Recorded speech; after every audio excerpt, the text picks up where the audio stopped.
오늘 본문에 보면요. 하나님께서 전도자 사울에게 어떻게 역사하셨는지 볼 수가 있습니다. 그때 오늘 본문 말씀에 보면 주께서 그에게 말씀하신 일이 있다고 하나님께서 말씀하셨습니다. 저와 여러분이 무엇을 위해서 살아가야 하냐? 주께서 우리에게 말씀하신 일을 위해서 살아가야 돼요. 전도자는 나를 위해서, 나의 육신과 성공을 위해서 사는 사람이 아니라 주께서 내게 하신 그 말씀을 이루기 위해서 살아갑니다. 그렇기 때문에 전도자는 어느 속에서 살아야 되냐? 언약 속에서 살아가야 됩니다. 언약 중에 언약이 무엇이냐면요. 인간이 하나님의 형상대로 창조된 영적인 존재랍니다. 하나님의 형상이 무엇이냐? 하나님의 형상 안에는 순종이 들어가 있습니다. 하나님의 형상을 잃어버렸다. 순종을 잃어버렸다는 것입니다. 그래서 언약 속에 있다는 게 무엇이냐면요. 말씀에 순종하며 삶을 살아가는 거죠. 내게 주신 말씀을 아멘으로 받아들이는 거죠. 나는 안 될 것 같은 데가 아니라 주께서 나에게 말씀하셨기 때문에 주께서 이 언약을 이루실 것이다. 그게 언약 속에서 살아가는 인생입니다. 이 언약 속에서 계속 삶을 살아가다 보면요. 지금도 하나님이 나와 함께 하시는구나. 이게 실제 부딪히기 시작하는. 하나님이 나와 함께 하심이 무엇으로 확인되냐? 언약을 통해서. 하나님은 언약의 하나님이시거든요. 그래서 우리는 하나님이 나와 함께 하셔라고 이렇게 신비주의로 누리는 것이 아니라요. 말씀을 가지고 지금도 나와 함께 하시면서 말씀을 이루어 가시는구나. 하나님이 나를 복의 근원으로 삼으셨다고 하셨는데 진짜 나를 통해 사람들이 살아나고 있구나. 내게 약속하신 대로 되고 있구나 하고 지금도 나와 함께 하심을 언약으로 누리는 거예요. 그래서 지난 전도학교 때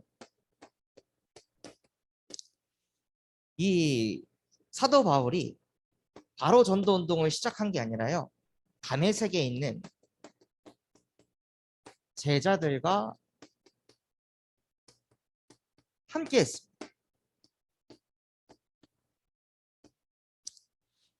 그래서 여러분들이 제자가 되면요. 여러분과 함께하는 사람들이 제자가 됩니다. 여러분이 전도에 초점을 두고 있으면요. 여러분과 함께하는 사람들이 전도자가 되어집니다. 그 다메섹에서 사도 바울이 제자들과 함께 했듯이 저 또한도 진이라는 렘넌트하고 몇 개월 동안 함께 살았거든요. 근데 지난주에 진이한테 전화가 온 거예요. 전도사님, 제 친구 좀 만나주세요. 제 친구가 하나님을 만나고 싶어 하는데 어떻게 하나님을 만나야 될지, 왜 하나님을 믿어야 될지, 왜 하나님이 안 믿어지는지 너무 답답해요. 그래서 전도사님 시간 좀 내주셔서 좀 만나주세요 하고 포럼을 하더라고요. 그래서 알겠다 해가지고 이번 주 금요일에 만나기로. 그리고 또 진짜 신기하게 제가 중학교 때 사역했던 애가 있는데 얘가 이제 커가지고 21살이 됐어. 그 얘가 어저께 문자를 보내가지고 전사님 통화 되세요? 하고 문자가 왔어. 몇 년 만에. 그래서 전화를 걸었더니 자기가 전도사님 찬송함께 메시지도 좀 듣고 그리고 요새 예언교회 다니면서 신앙생활을 다시 회복하고 있는데 남자친구를 전도하고 있다. 근데 남자친구가 하나님을 잘 믿지 않고 있다. 그래서 이 남자친구하고 소통 좀 해달라고 그렇게 연락이 오더라고요. 언약 속에서 인생을 살아가고 있으니까요. 하나님이 지금도 나와 함께 하셔서 내게 주신 이 말씀을 성취시켜 가시더라고요. 제가 뭘 안 했는데도 신기해도 그냥 언약 속에 있으니까 하나님의 언약을 이루어 가시는 거예요. 그래서 이 속에 있으면요, 우리 전도자분들이 어떤 응답을 받게 되냐? 내 영이 평안.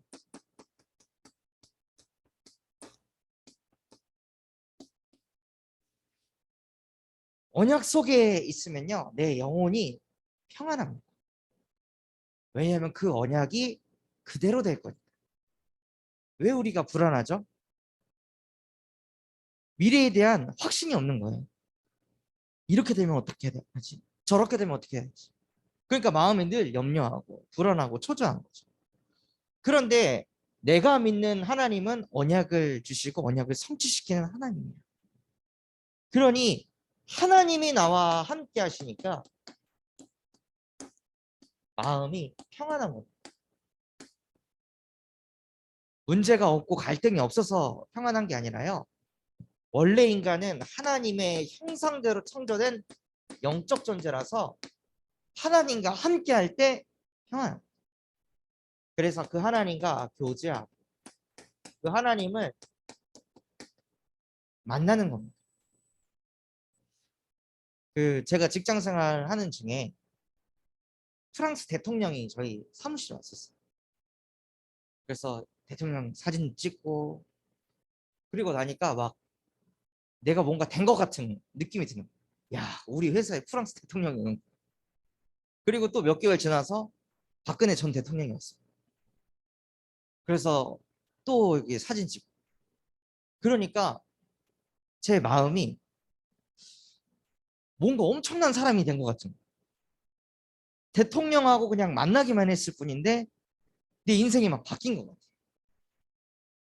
근데 말씀으로 모든 것을 창조하신 그 하나님이 십자가에 못 박혀 죽고 부활하셔서 우리를 구원하신 그 하나님이 지금 우리를 만나고 계신다.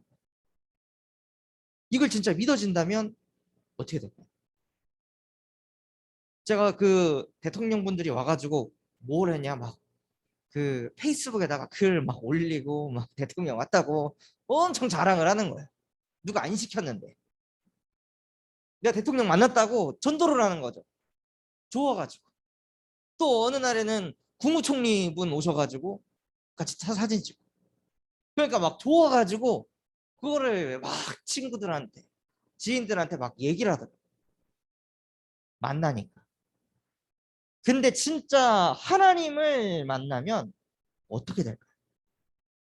진짜 그 하나님이 나와 함께하는 게 믿어진다면 인생이 어떻게 될까요? 다이처럼 되지 않을까요? 아무리 문제가 있어도 하나님이 나와 함께 하시니까 괜찮아. 그 응답이 무엇이냐면요, 그냥 하나님의 형상이 아니라 하나님께서 그 코에 생기를 불어넣으니 생명이 된지라. 우리의 영혼 자체가 살아있는 영혼이 되는 거예요. 그래서 이렇게 하나님의 형상을 회복하고 누리게 되면요, 생육하게 되고 번성하게 되고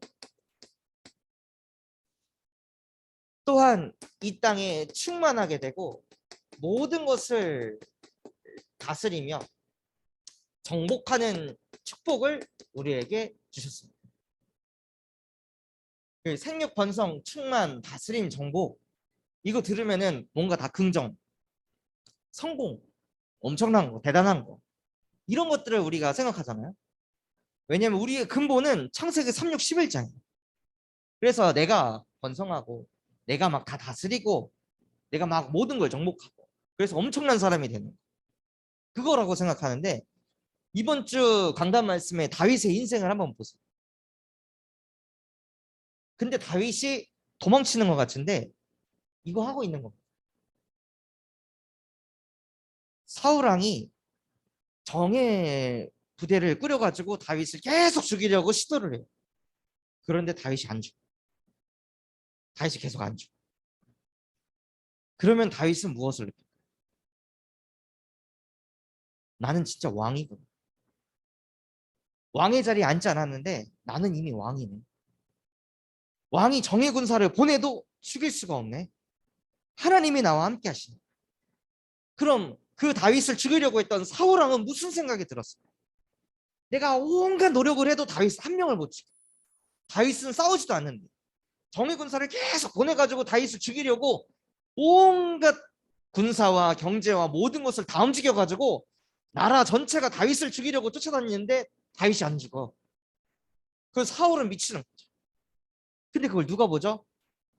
이스라엘 백성이 보는 거예요. 아무리 사울 왕이 다윗을 죽이려고 해도 다윗은 안 죽어. 왜냐? 다윗은 하나님이 함께 하시니까. 그게 다윗의 전도입니다. 다윗은 그 도망치면서 이스라엘 나라를 정복하고 다스리고 있었어요. 그런 다윗을 보고 이스라엘 백성들이 감히 어떻게 덤벼요? 모든 군대가 다 덤벼도 다윗 한 사람을 못 잡니다. 저 사람이 왕이 되면 시대를 정복할 것이다 하고 사람들이 그렇게 느끼는 거죠. 그러면서 실제 다윗은 만복의 근원이 되었어요. 언제요? 하나님이 다윗과 함께 하시고 이때 인간이 참 평안을 누리는 거예요. 그래서 기도가 어떻게 돼야 되냐면요. 이것부터가 기도가 돼야 돼요.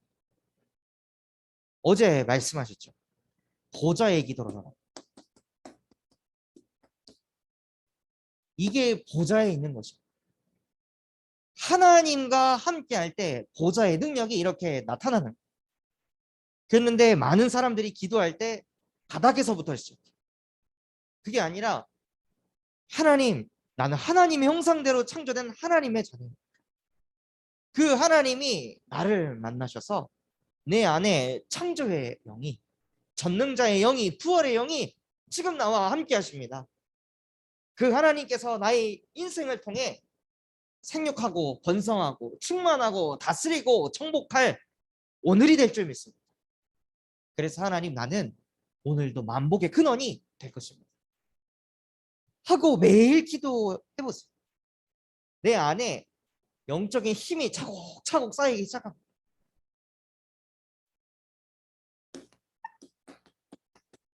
이것이 하나님의 자녀가 누릴 축복인데요. 하나님의 자녀가 이게 안 누려져요. 왜냐? 근본 문제 때문에. 나는 왜 믿음이 없지? 나는 왜 안 될까? 그게 아니라요. 근본 문제 속에 있기 때문에 말씀이 믿어지질 않는, 말씀이 순종이 안 되는 거죠. 누구처럼요? 창세기 3장에 아담과 하와죠. 선악과 먹으면 죽는 거야. 하나님이 언약을 주셨습니다. 말씀을 주셨습니다. 그런데 그 말씀을 불순종하는 거죠. 말씀이 안 믿어지는 거예요. 선악과 먹으면 안 죽을 수도 있지 않을까? 하고 말씀을 안 믿는 거예요. 하나님께서 우리와 항상 함께 하신다고 언약을 주셨는데 그걸 안 믿는 거예요. 눈에 안 보이니까. 어떤 근본 문제 속에 있냐? 모든 사람이 죄를 범하였음에 하나님의 영광에 이르지 못하다. 죄 가운데 빠져가지고요. 하나님의 영광에 이르지 못하니까 자연스럽게 내가 나타나야 돼. 내 생각, 내 열심, 내 노력, 그거 가지고 뭐 하려고 하는 거죠. 신앙생활도 마찬가지. 신앙생활도 막 열심히 하려고, 노력하려고. 그게 아닌데. 믿으면 끝나는 건데 열심과 노력을 하려고 하는. 근데 왜 안 믿어진다고요? 이것 때문에요.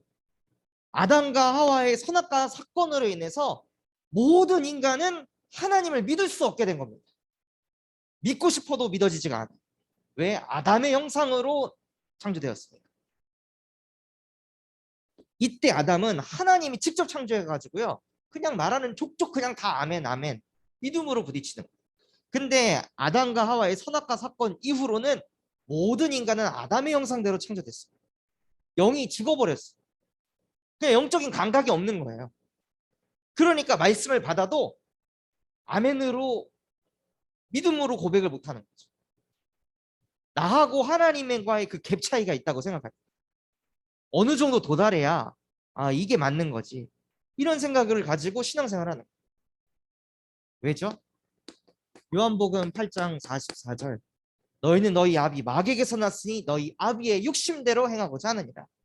그 아비의 욕심이 뭐냐면요, 내 생각이 더 높아.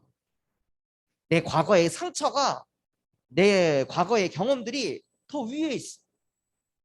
그 말씀이 못 들어가게 하는 거야. 넌 안 된다. 너의 언약이 아니라고 계속 사단이 속입니다. 그러니까 근본 문제 속에 있으니까 사람들이 마음이 평안하지 않는 거죠. 그냥 마음이 평안하게 하려고 막 여행도 다니고 쇼핑도 하고. 제가 가는 그 사역 그 현장에서도 그 원장님이 자꾸 마음이 불안하고 초조하니까 뭘 하냐면 막 수백만 원짜리 명품을 그냥 사는 거예요. 그거 사면 마음이 좀 괜찮대. 근데 잠깐, 순간. 그러니까 사람들이 하나님과 함께가 안 되니까요, 다른 걸로 함께하면서 자기의 이 불안한 마음을 채우려고 발버둥을 쳐요. 근데 진짜 문제는 하나님을 떠나니 근본 문제인데 이걸 모르고 있는 거죠. 그래서 하나님께서 창세기 3장 15절 여자의 후손이 와서 근본 문제 속으로 인도한 뱀의 머리를 박살낼 것이다 하고 여자의 후손 대신 그리스도께서 이 땅에 오셨어요. 그리스도께서 이 땅에 오신 것은요, 우리를 정복하게 하고 다스리게 하고 충만하게 하고 번성하게 하고 생육하게 하려고 이 땅에 오신 게 아니라 하나님이 나와 함께 하십니다라고 고백하는 이 믿음이 안 생기니까, 하나님과 함께가 안 되니까 그리스도께서 이 땅에 오신 겁니다. 뱀이 하는 일은요, 하나님과 함께만 못하게 합니다. 예배도 드리고 기도도 하고 전도도 합니다. 근데 함께가 안 돼요. 그러니 말씀이 안 믿어져.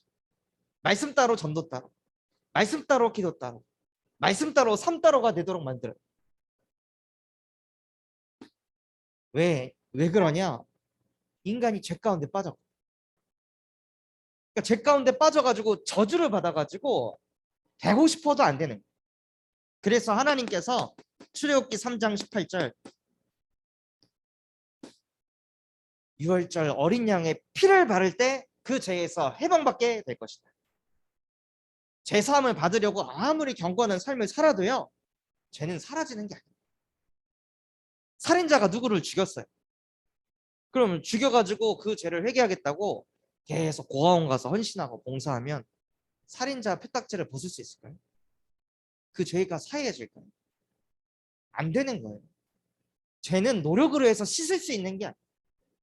죄는 언제 죄사함 받냐? 그리스도의 보혈의 피를 바를 때 그 죄에서 해방받는 것입니다. 그 죄에서 해방받기 때문에 뭘 하게 되냐? 진정한 회개를 할 수 있는 거죠.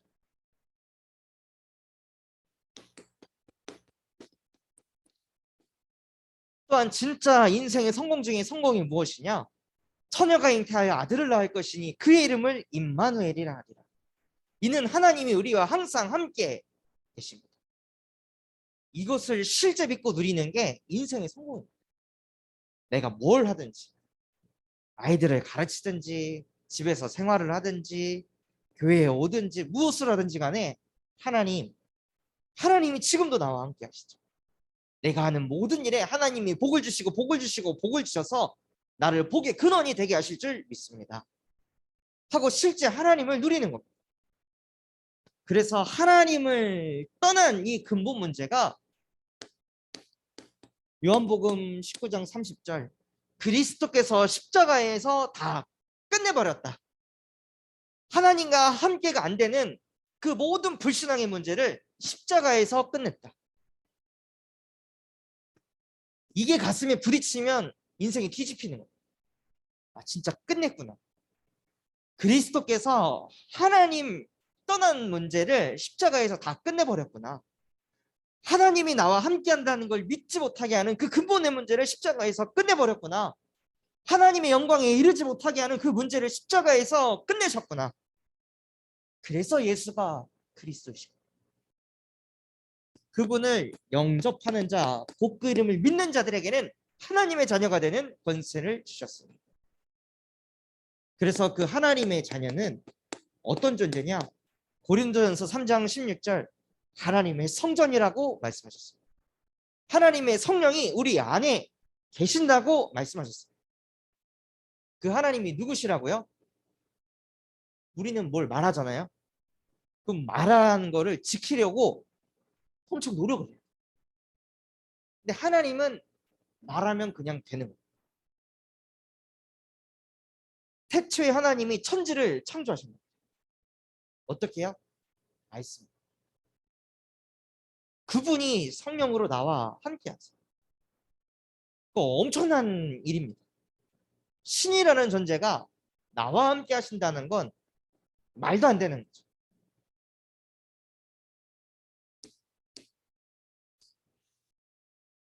그래서 우리가 하나님의 자녀가 돼서 무엇을 하냐면 하나님의 계획을 이뤄가는 거예요.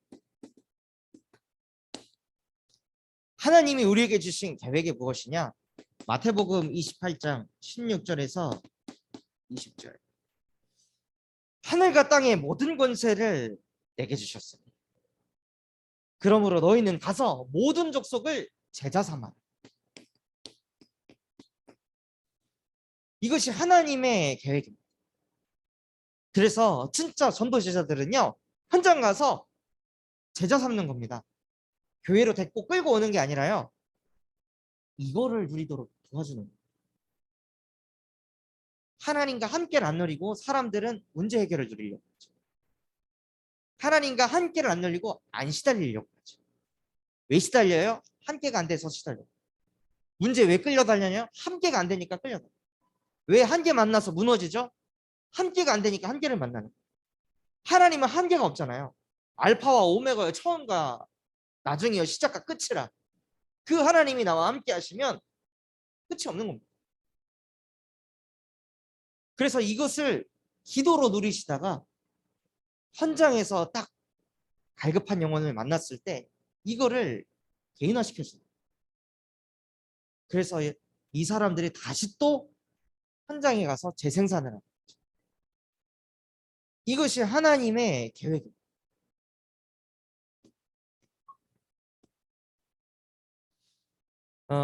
그 미용실 원장님 다락방을 계속 가고 있는데 그분한테 복음을 계속 주니까 손님이 와가지고 막, 신앙생활을 하고 싶은데 막 이런 고민을 턴 거예요. 그래서 이 원장님이 찬성할게요. 그래서 오늘 그 가정에 제가 가게 돼요. 6시에 만나게 됐거든요. 그래서 그 두 부부가 왜 하나님 만나고 싶은지 가서 또 다시 복음 전하고 그 사람들 또 제자. 그러니까 원장님 안에 복음이 들어가니까 복음 필요한 사람인 거예요. 그 사람들에게 복음을 제대로 가르치는 교회가 어딘지 알려주는 거예요. 그래서 진짜 하나님께서 말씀하신 그대로 가서 제자 삼게 하시는 거예요. 또한 하나님께서는 요한복음 21장 15절에서 18절 네가 나를 사랑하느냐? 그리하면 내 어린 양을 먹여라. 하나님께서 우리에게 후대를 허락하셨습니다. 왜 후대에게 먹여야 되냐? 어렸을 때부터 하나님이 나와 함께 하십니다 라고 믿으면서 살면 인생이 어떻게 바뀔까?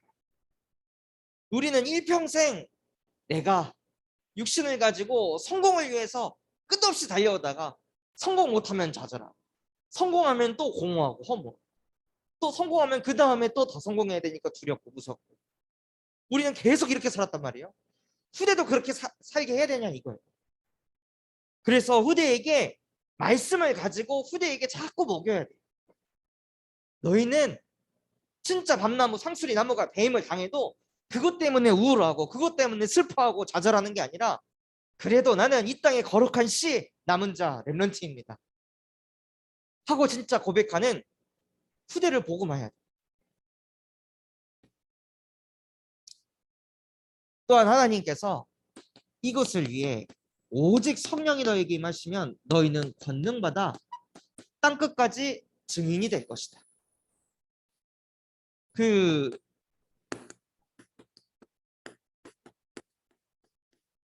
증인이 돼서 하나님께서는 우리를 가이사 앞에도 세운다고 약속하셨습니다. 이것을 계속 기도하시는 거예요. 그냥 듣고 끝나는 게 아니라요. 계속 읊조리고 고백하는 거예요. 그래서 여러분의 마음속에 말씀이 딱 담겨 있으면요. 하나님께서는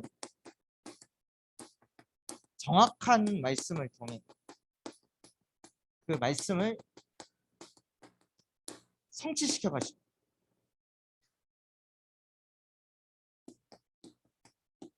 그래서 하나님이 말씀이 믿어지는 은혜를 주십니다. 최고의 은혜 중에 은혜가 무엇이냐면요. 마태복음 16장 16절 주는 그리스도시요 살아계신 하나님의 아들이십니다. 이게 믿어집니다. 대부분의 사람들은 예수를 세례 요한으로 압니다. 예수 믿으면 경건해져야 돼. 예수 믿으면 다른 생활을 해. 다 초점이 거기에 있는 거죠. 그러니까 무너지는 거예요. 경건하지 않은 내 모습이 드러났을 때 흔들리는 거죠. 또 어떤 사람은 예수를 누구로 하냐? 엘리야로 알아요. 자꾸 기적 같은 일들이 벌어져야 돼. 이적들이 표적들이 자꾸 나타나야 돼. 응답들이 쏟아져야 돼. 그래야 예수님이 나와 함께 하신다고 사람들이 믿고 있어. 또 어떤 사람들은 박의 사상을 가지고 사람을 사랑했지. 아, 내가 왜 저 영혼도 못 살아갈까? 나는 왜 이 후대를 못 품을까? 그러면서 나를 자책하고 나를 꾸짖고 또 남들이 사랑이 되어지면 하나님이 나와 함께 하신다. 다 이런 박의 사상을 가지고 예수를 믿는단 말이에요. 근데 그 모든 것을 그리스도께서 다 가지고 계십니다. 예수가 누구냐? 하나님 떠난 근본 문제를 끝내신 분입니다. 그래서 그분을 그리스도라 신앙을 고백하는 그 그리스도를 진짜 고백할 때 고린도후서 3장 5절 우리의 싸우는 무기는 육신에 속한 것이 아니요 어떠한 견고한 진도 무너뜨린 하나님의 능력이라. 모든 이론을 무너뜨리고 그 이론이 무엇입니까? 세상의 상식, 문화, 내 과거, 경험, 내 가정의 배경 그 모든 것들을 다 무너뜨리고 그리스도에게 복종하게 하니. 그래서 내 생각과 마음, 영혼 모든 것이 그리스도에게 복종되는 그 상태. 그리스도면 충분하다. 그리스도께서 내 모든 문제를 끝내셨다. 이게 진짜 믿어질 때 그게 은혜입니다.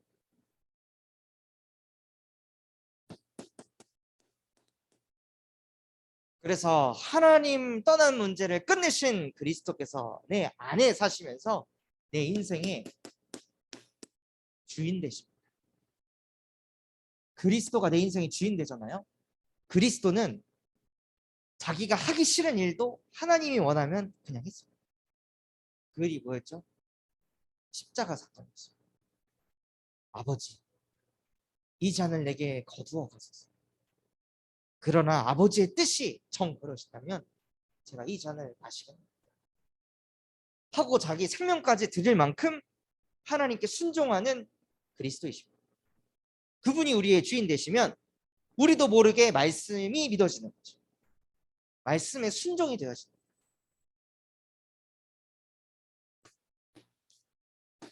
그러니 그리스도께서 우리 안에 사시니까 지금 그리스도 때문에 구원받은 사람이 한둘이 아니잖아요. 수십억 명입니다. 그리스도가 복의 근원이십니다. 그분이 나와 함께 하시기에 우리가 복의 근원이 되는 것입니다.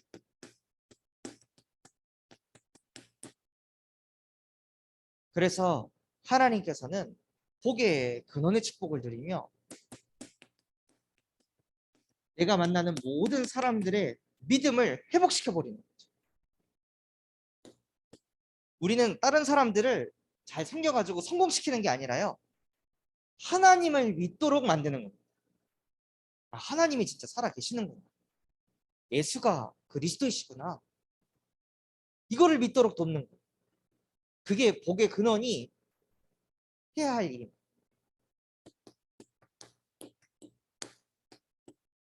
말씀이 믿어지기 시작하면요. 그때부터는 말씀이 살아 역사합니다. 어느 정도로 역사하냐? 여호수아에게 역사하는 것처럼. 시대적인 지도자가 이제 죽었습니다. 자기가 그 한 단체를, 한 나라를 끌고 와요. 그러니까 앞이 캄캄한 거죠. 나는 능력이 없고, 나는 모세처럼 저렇게 많은 업적도 없는데 내가 과연 할 수 있을까? 이런 생각이 엄청 많았던 거예요. 근데 하나님께서는 여호수아한테 뭐라고 말씀하셨는지 아세요? 내가 너에게 능력을 주겠다고 하지 않았어요. 모세와 함께 했듯이 내가 너와 함께 할 것이다. 무슨 뜻일까요? 모세의 능력이 아니라 나의 능력이었다. 모세가 대단한 게 아니라 내가 대단한 것이다. 나 여호와. 나 여호와가 너와 함께 할 것이다.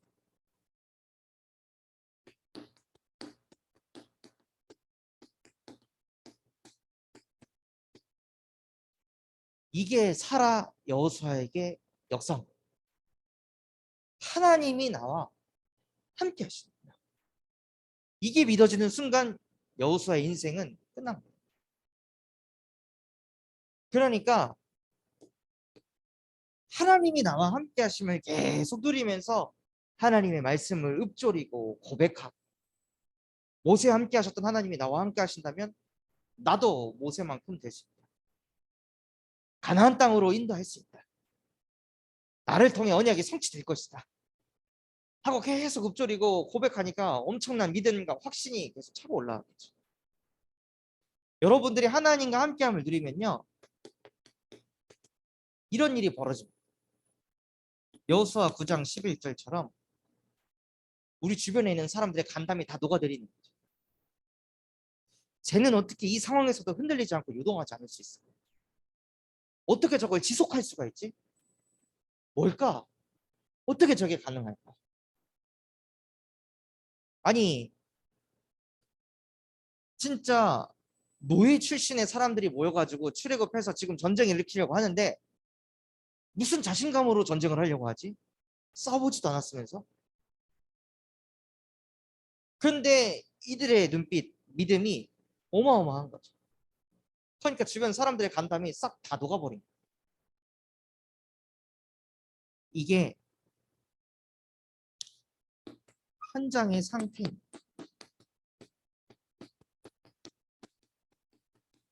현장에 우리 주변의 불신자들은 근본 문제 속에서 참평안 없이 사는 거예요. 이미 마음이 다 무너져 내렸어요. 영혼이, 정신이 다 무너져 내렸어요. 다 포장하고 있었거든요.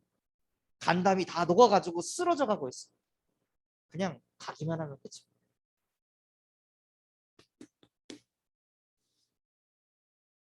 또한 우리가 신앙생활을 하다가요, 무엇을 만나냐? 여리고성을 만나기도 합니다. 엄청 견고하고 대단해 보이는 여리고성. 그 여리고성에서 하나님께서 여호수아에게 말씀하셨습니다. 공격하지 말고 언약궤를 메고 6일 동안 돌아라. 나팔을 불면서 언약궤를 메고 계속 돌면서 흑암을 꺾어라 하고 하나님을 찬양하고 찬양하고 찬양하면서 언약을 계속 읊조리면서 6일 동안 돌았습니다.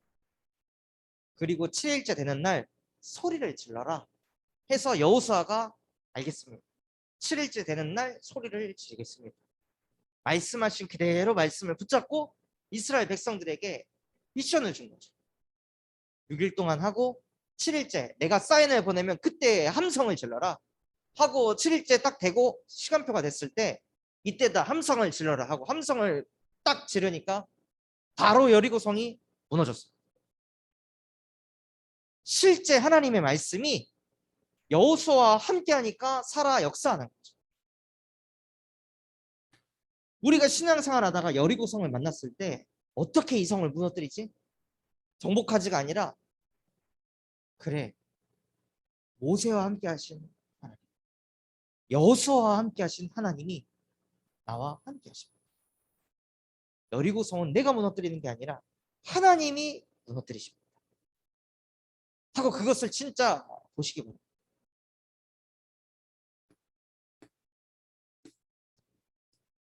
그래서 저도 그 태어나서 다락방, 교회 성도 말고 다른 현장 가서 다락방을 처음 한 날이 있었을 거 아니에요.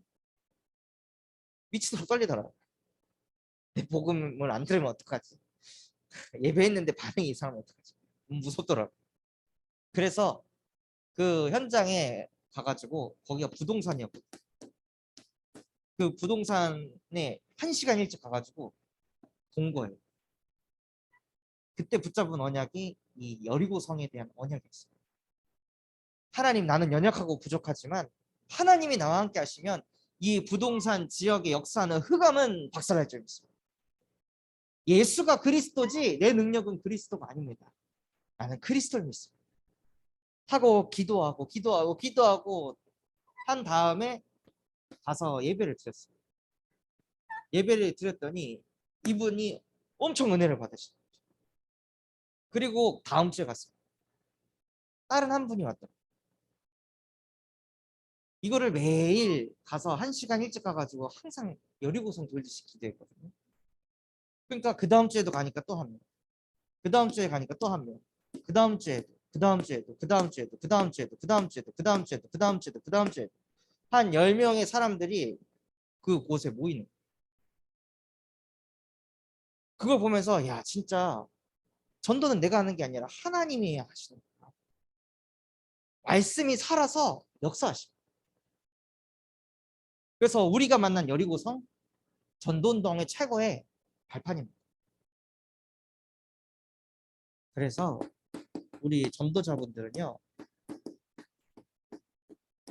매일의 말씀을 누리시는 그것이 무엇이냐? 로마서 10장 17절. 믿음은 들음에서 나고 들음은 그리스도의 말씀으로부터 나느니라.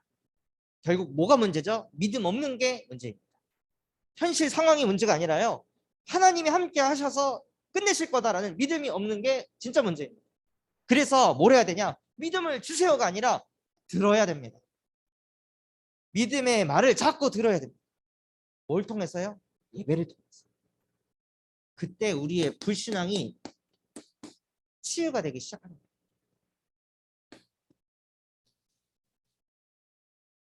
또한 매일의 말씀을 붙잡고 무엇을 하냐면요, 성경대로 하는 겁니다. 사도의 가르침을 받아 서로 떡을 떼고 그러자. 만날 때마다 강단 말씀 포럼하고 소통하고. 또한 무엇을 하냐? 오로지 기도에 힘쓰고. 그 마틴 루터는 나에게 8시간의 시간이 주어진다면 나는 5시간은 기도한다. 만약에 나에게 3시간이 주어진다면 2시간은 기도하고 1시간은 일을 할 것이다. 라고 말합니다.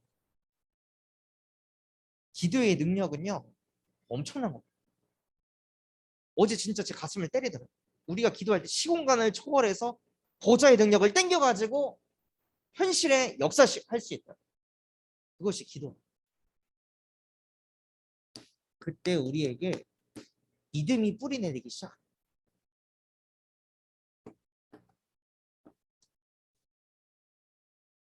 또한 우리에게 주신 말씀을 복 있는 사람은 악인의 길을 따르지 않고 죄인의 길에 서지 않고 오만한 자리에 앉지 않고요, 내가 했다, 내가 잃었다, 이런 뉘앙스가 뿜어지지 않고 오직 여호와의 율법을 즐거워하여 주야로 묵상을 합니다.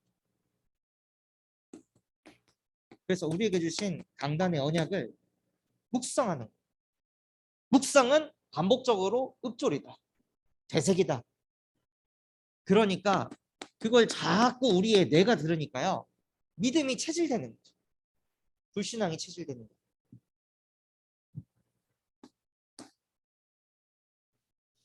그래서 이것을 누렸던 사도 바울이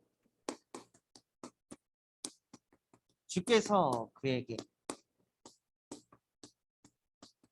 말씀하신 이것을 딱 담고 살아갑니다. 주께서 사도 바울에게 말씀하신 일이 무엇이었죠? 사도행전 9장 15절. 이 사람은 내 이름을 이방인과 임금들과 이스라엘 자손에게 전하게 하여 택한 나의 그릇이야.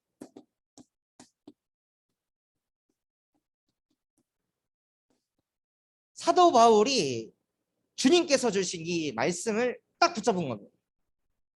붙잡고 나서 사도 바울이 현장 가가지고 전도하는데 어떤 일이 일어나냐? 여러 날이 지남에 유대인들이 사울을 죽이기를 공모. 언약 붙잡고 인도받는데요. 어려움이 찾아옵니다. 분명히 말씀 붙잡고 가는데 어려운 일들이 찾아와요. 잘 돼야 될 거 아니에요. 일들이 잘 풀리고.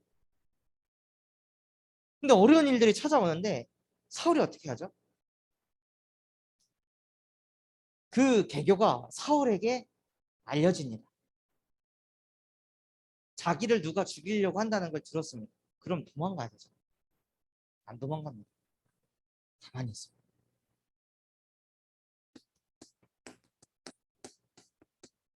평안을 누리는 사울이었어요. 왜냐? 하나님이 나와 함께 하시니까 죽어도 괜찮아. 하나님 떠나가지고 늘 하나님과 반대되는 일을 일평생 일삼으면서 내가 살았는데 주님의 일을 하다가 내가 죽는다? 감사합니다. 하고 오히려 죽음을 정복해버렸죠. 죽을 일을 피하는 게 아니라요. 죽음이 오는데 죽음을 정복해버려. 다스려버립니다.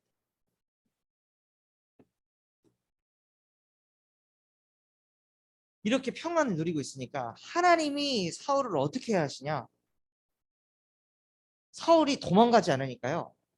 그의 제자들이 밤에 사울을 광주리에 담아 성벽에서 달아 내립니다. 자기가 자기 인생을 보호하고 자기를 보호하는 게 아니라 하나님이 사울을 보호하십니다.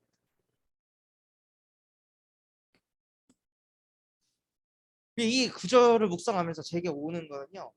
사울이 그 광주리 타고 내려가면서 무슨 생각했을까요? 와, 진짜 하나님이 택한 그릇이구나. 내가 살려고 발버둥 치지 않아도 하나님이 나를 이렇게 보호하시는 죄인 중인 괴수 늘 나밖에 모르는 나를 하나님이 이렇게 나를 보호하시는 하나님 감사합니다. 하고 아마 눈물 줄줄줄 흘리면서 감사하다고 기도했어요. 그랬던 사울이 그 성에서 나와서 어디로 가냐? 예루살렘에 갔어요. 어려운 일 당했잖아요. 그럼 복음 그만 말해야 되죠. 그런데 또 예루살렘 가서 무엇을 하려고 하냐면 더 복음을 증거하려고 훈련을 받으려고.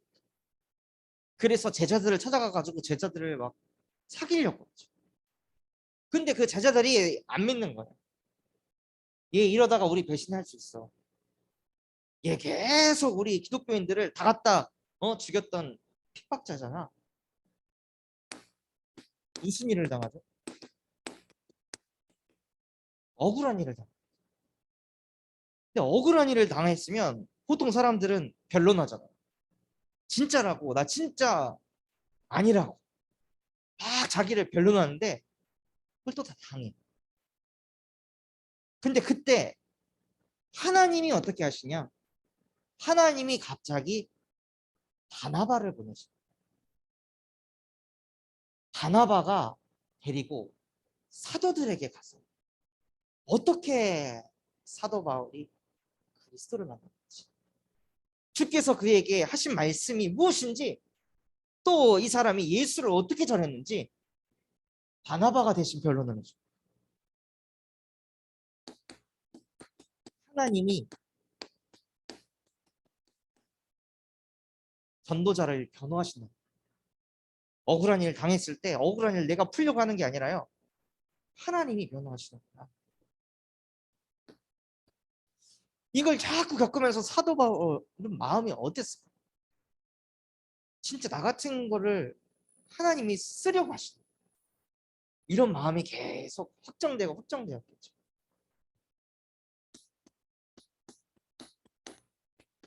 그러면서 나 복음 깨달았어. 이거 나도 알아. 많이 들어봤어. 이미 나 그리스도 다 알아. 이런 생각이 들어간 게 아니라요. 제자 훈련을 또 받습니다. 제자들하고 함께 있으면서 계속 말씀 듣고 계속 복음을 정리하고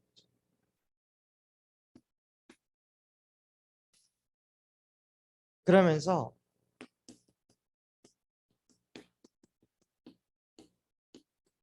훈련받은 내용들을 가지고 주 예수의 이름으로 복음을 증거합니다.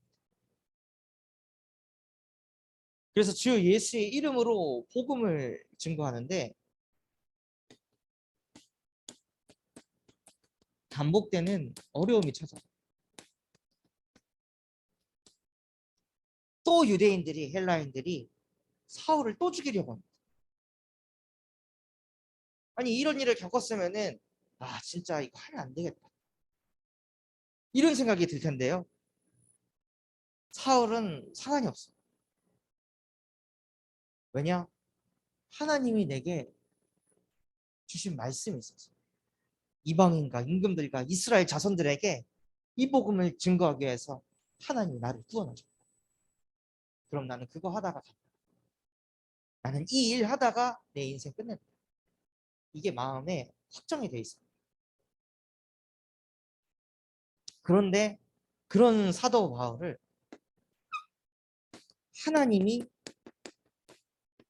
책임지십니다. 또다시 제자들이 와가지고 사울을 끌고 다른 데로 피신시키죠. 야야 여기서 하지 말고 다소에 가라. 해가지고 다소로 온 거예요. 그러니 사도 바울이 복음 전하고 어려움 당해서 하나님이 보호하셔서 이동하고 억울한 일 당했지만 또 하나님이 변호하시고 또 반복되는 어려움이 있었지만 또 하나님이 책임지시고 그러면서 복음 운동을 계속 하니까 결국에는 그 31절의 응답이 온 거예요. 그리하여 온 유대와 갈릴리와 사마리아 교회가 평안하여 든든히 서가고 주를 경외함과 성령의 위로로 진행하여 수가 더 많아진다.